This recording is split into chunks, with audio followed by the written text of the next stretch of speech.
nice to see you. It's always good to see you in any Quake environment, and also outside, of course.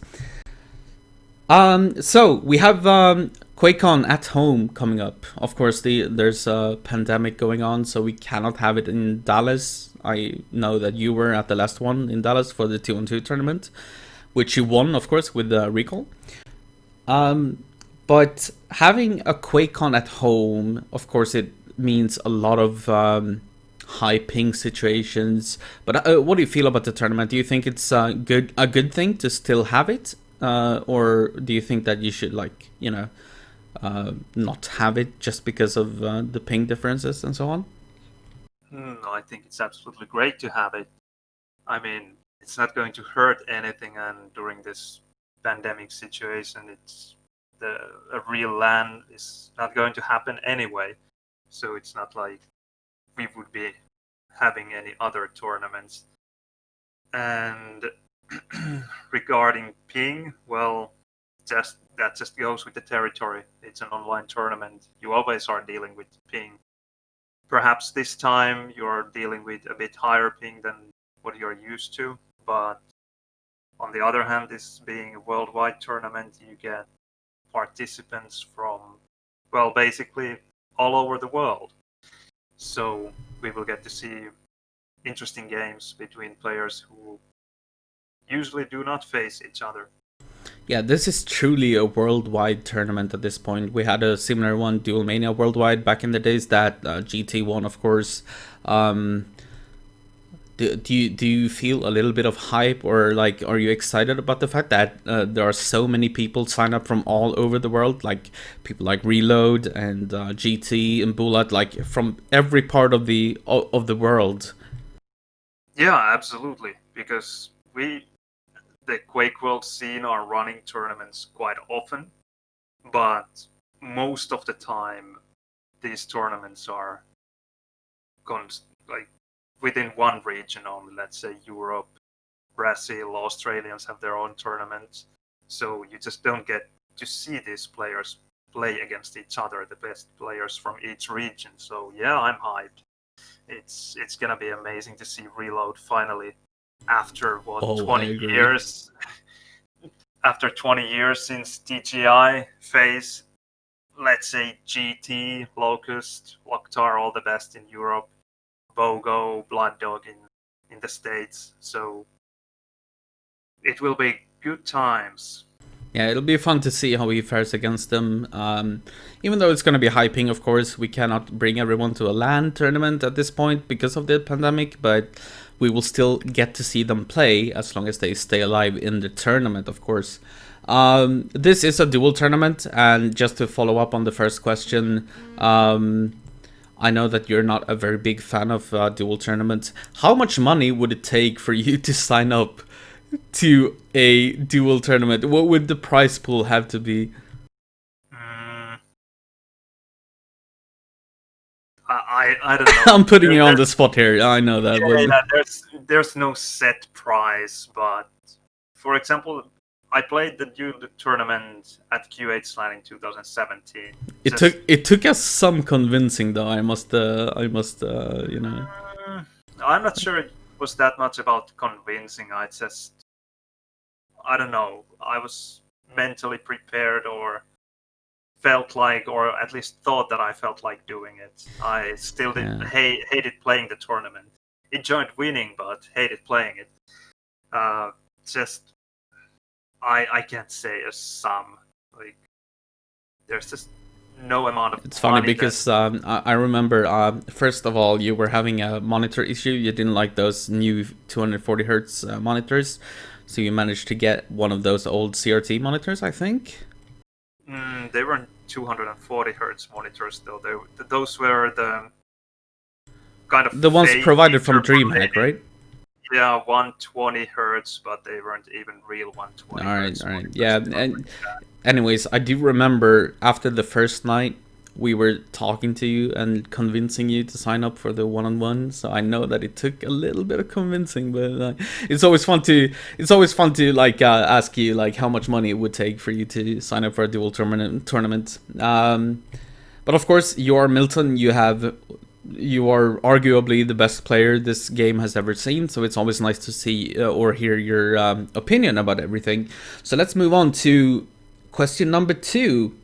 What do you hope to see from this tournament? Like, is there anything you're hoping for? Is there anything that you hope to get a bit of clarity on? Well, first of all, I want to see no walkovers. Although I'm afraid that it's inevitable. It will happen. But I just want to see most of the games actually being played. And I want to see just games played on time with not so much ping wine and whatever. And then, of course, I want to see good games. I want to see the legendary players facing each other players from different regions playing against each other. That's what I'm looking for. Are you hoping for that Locktar versus Reload DM2? For sure, yeah. Well, Reload versus any good player from Brazil, Europe, or the States. That will be already super interesting. Because we have seen almost every other player play against almost all the other players at some point. But Reload hasn't been playing against. He's the everlasting mystery, right? Like the everlasting exactly. mystery. Yeah, totally. Since the DGI, I don't know if he has ever played any players outside the Australian. Yeah, and I know, like as you might remember, I had that interview with Thorin, the esport journalist or the historian, as he likes to call himself. And the question came up, like, who would win, Locktar versus Reload on DM2? Like, that is something I just hope that we get to see. To me, it doesn't even matter what the ping is. Like, as long as we get to see those two players play, that would be amazing. What do you think? Yeah, for sure. I'm looking forward to it. I hope it happens. But like I said, Reload versus anyone, and these, if not grudge matches, but just really top tier players from each region playing against each other. It will be a blast to watch. Yeah, for sure. All right. Okay, so moving on to the third question, which is a little bit region based. What do you think about the different regions? Of course, it's very hard for us Europeans to really know what skill level they are at. We know that GT won the Dual Mania worldwide. We know that Reload, of course, is a mystery, but we know that Dirtbox and all of those people play in Australia. What do you think about the different regions around Quake World? So, are you after their skill levels? Or... Yeah, a little bit about their skill levels and like how do you think they will do, so to speak. Well, we have all seen what, for example, GT and Mer did from Brazil. Before QuakeCon 2016, the rest of the regions didn't really know these guys. They kind of came out of nowhere, and they did a lot of damage, and they're absolutely excellent players. So the skill level is definitely there. We know that Bogo and Blood Dog are great players in the States, and the Australian scene is very strong as well. So I know the European scene, of course, very well, residing in Europe myself. All the regions have really good players. I think it's not that much about regions, but it's about individuals, especially being a one-on-one tournament. Because, for example, the Brazilian or Brazil doesn't have so many good players, but on the other hand, GT might very well win this tournament. He did win the last Duel Mania worldwide. So, like, GT on his own makes the Brazil region extremely good. Yeah. Do you feel that we're underestimating the Australian scene because we had a very hard time seeding that region in general? It could be. On the other hand, Reload has been hailed to be the best Quake World player to ever touch the game, so I don't know if we can say that we are underestimating them. Perhaps here in Europe, we just don't believe all the Australian hype. But Maybe we're ignorant. yeah, perhaps. I guess this tournament will show us. Yeah, and that is one of the most exciting parts of this tournament, of course. There are a couple of Australians, of course, Reload being seeded the highest, even though he's the mystery man, so it's kind of hard to tell. But then we have like Harlsome Yeti, who's originally from the UK. We have Drax. We have a couple of Australian players that we found very hard to seed. Like, And you're forgetting Dirtbox. oh yeah, Dirtbox, of course. He's actually seated higher than Reload. Oh yeah. That is very true. I don't even see him as an Australian player because he spent so much time in Europe. Yeah, that's true. I guess he would disagree, though. Yeah, of course. But he's probably busy getting arrested at, places around the world. But I do think I had some form of conversation with someone that Dirtbox was winning a lot against Reload, and that they are kind of like, out of 3 matches, Dirtbox might win 2 and Reload 1. So the seedings were based purely out of that because we don't have too much evidence of Reload's shape at this point. So yeah.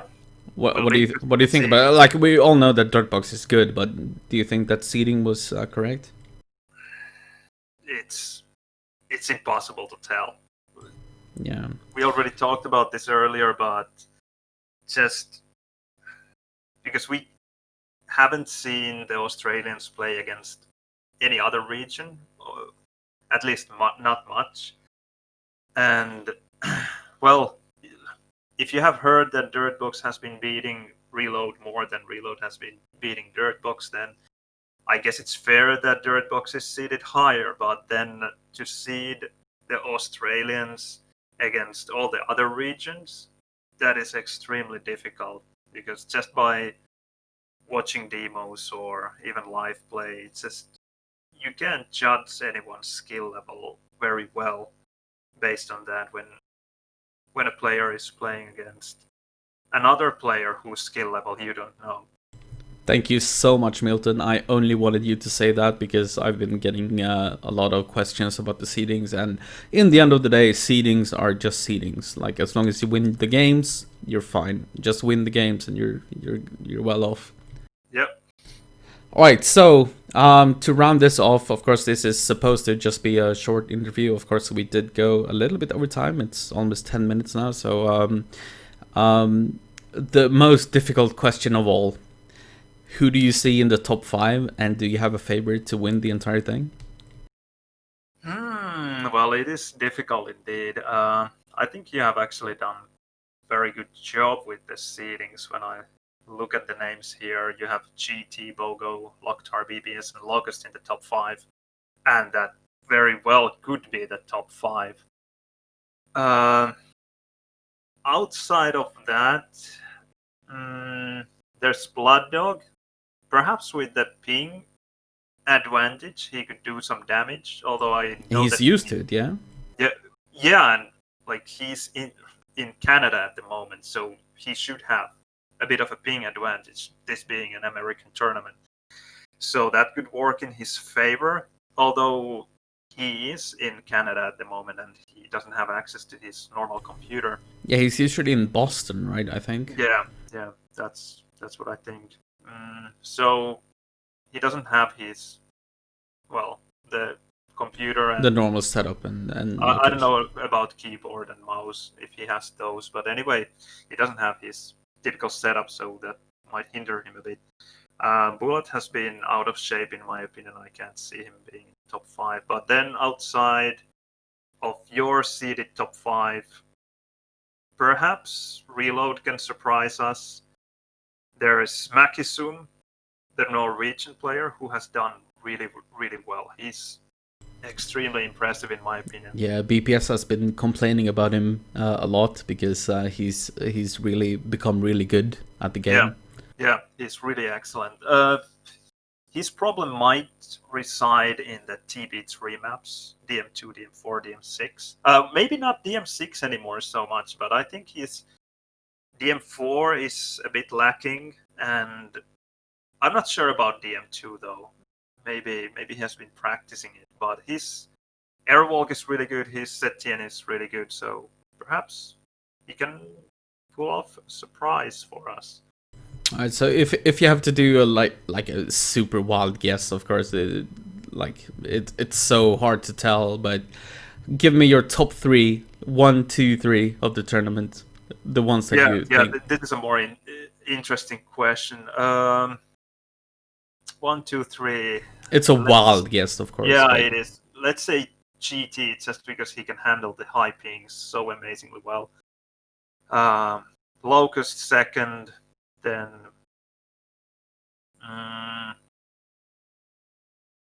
Loktar, Bogo. Let's go with Bogo because he knows how to handle the ping as well. GT1, Locust second, and Bogo third. Locust was a surprise for me because, but yeah, I mean, you know better than I do. You're. We'll see. All right. Well, thank you very much, Milton. Of course, we need to keep this short. And thanks for having me. Yeah, absolutely. Every time. And I know that you're gonna be streaming tomorrow as well. The games that we cannot stream because we won't be able to cover every single game. So before we leave, give us your handle, your Twitch channel where people can find you. Twitch channel is Miltonizer. Miltonizer with a Z, I guess. Yeah. All right. Thank you very much, my friend. All right. Thank you. And I'll see you tomorrow. Yep. See you around.